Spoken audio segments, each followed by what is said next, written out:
எல்லாருக்கும் வணக்கம். இந்த நாளிலும் தேவனுடைய சட்ட புத்தகத்திலிருந்து தேவனுடைய வார்த்தையை வாசித்து தேவனுடைய ஆலோசனையை சிந்திப்போம். புதிய சட்டம், புதிய ஏற்பாடு, மத்தேயு சுவிசேஷம் 22வது அதிகாரம் 2வது வசனத்தை வாசிப்போம். பரலோக ராஜ்யம் தன் குமாரனுக்கு கல்யாணம் செய்கிற ஒரு ராஜாவுக்கு ஒப்பாய் இருக்கிறது.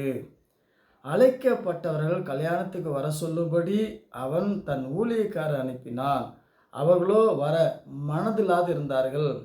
அப்பொழுது அவன் வேறே ஊழியக்காரை அழைத்து, நீங்கள் போய், இதோ என் விருந்து ஆயத்தமாக இருக்கிறது, என் எருதுகளும் கொளுத்து சந்துகளும் அடிக்கப்பட்டு எல்லாம் ஆயத்தமாக இருக்கிறது, கல்யாணத்துக்கு வாருங்கள் என்று அழைக்கப்பட்டவர்கள் சொல்லுங்கள் என்று அனுப்பினான்.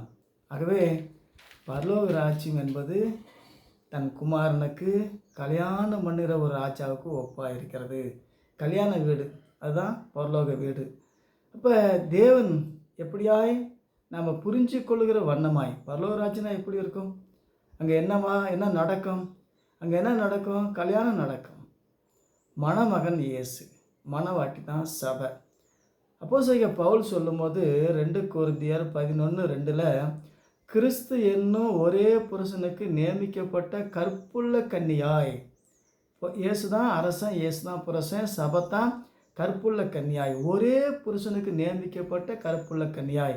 ஒரு புருஷனோடு வாழ்ந்தா கற்புள்ள கன்னி, பல புருஷனோடு வாழ்ந்தா அது வேசித்தனம். ஆக ஒரு தேவனை ஆராதிக்கணும்.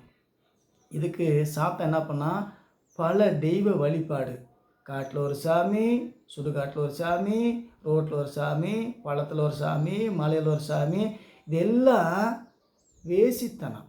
ஆகவே பரலோக ராஜ்யத்துக்கு போகணும்னாக்கா ஒரே தேவனை ஆராதிக்கணும். அவர் தான் அரசன், அவர் தான் புருஷன், கற்புள்ள கன்னியாய். சபை என்பது மணவாட்டி, இயேசு தான் மணவாளன். ஆகவே வேத சட்டம் சொல்லுகிறபடி ஒரு புருஷனை, ஒரு தேவனை, ஒரு ராஜாதி ராஜாவை ஆராதிக்கணும். ஒரு தேவனை ஆராதித்தா தான் கற்புள்ள கன்னி. பல தெய்வம், ஆண் தெய்வம், பெண் தெய்வம், இது எல்லாமே வேசித்தனத்துக்கு சமமானது. ஆகவே உபதேசத்தை கேட்டு அழைக்கப்பட்டவர்கள் தேவனுடைய ராஜ்யத்துக்கு, தேவனுடைய மணவாளனை, தேவனே மணவாளனாக இருக்கிறார்.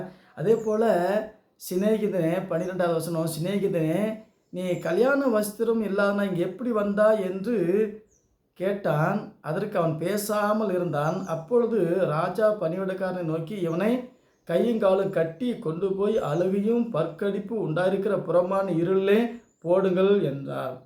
அந்தபடியே அழைக்கப்பட்டவர்கள் அநேக பேர், தெரிந்து கொள்ளப்பட்டவர்கள் சில பேர்.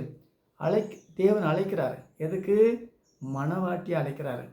அந்த புத்தி உள்ள கன்னியாய் அழைக்கிறார். ஆகவே இதை புரிஞ்சுக்கிட்டு ஒரு புருஷனை, ஒரு தேவனை, தேவாதி தேவனை, ஒரு தேவனை ஆராதிக்கும் போது தான் அது கற்புள்ள கன்னி.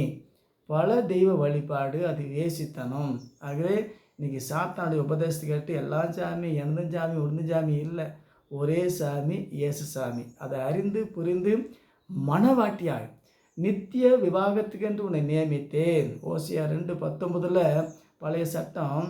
வேதத்தில் தேவன் எப்படியெல்லாம் நமக்கு ஆலோசனை சொல்லி எப்படியெல்லாம் அவரை பின்பற்ற வேண்டுமோ அப்படி பின்பற்றினா தான் கற்புள்ள கன்னி. இல்லைன்னா வேசி. ஆமாம், உபதேசத்தை கேட்டு மனம் திரும்பணும். ஆகவே வேத சட்டத்தை அறிந்து கொள்ளும், புரிந்து கொள்ளும், மணவாட்டியாய் தேவனுடைய வருகைக்கு ஆயத்தமாகும். கர்த்தர் உங்களை ஆசீர்வதிப்பார். மீண்டும் சந்திப்போம். வணக்கம்.